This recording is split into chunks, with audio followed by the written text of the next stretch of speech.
Hello, what's up guys? Magandang hapon sa inyong lahat. Hindi naman maganda yung hapon dahil umuulan ngayon dito sa may update ng panahon dito sa may poblasyon Santa Catalina, Negros Oriental. So dito, maulan ngayon dito guys. Alas 4:30 sa hapon. Maulan ngayon dito. Alas 4:30. So dulot ng bagyong Nando. Kaya mag-ingat ang lahat.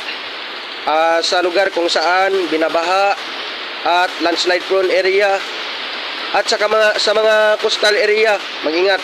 Sa mga nakatira diyan malapit sa mga sapa, mag-ingat lahat. So sa ating mga supporters diyan, mag-ingat kayo. Mag-ingat tayong lahat guys dahil malakas din si bagyong Nando. Madalas na mag-ulan, so may kasamang hangin, medyo mahangin ngayon. You know. So hanggang dito na lang. Thank you for watching. Again, thank you and take care everyone.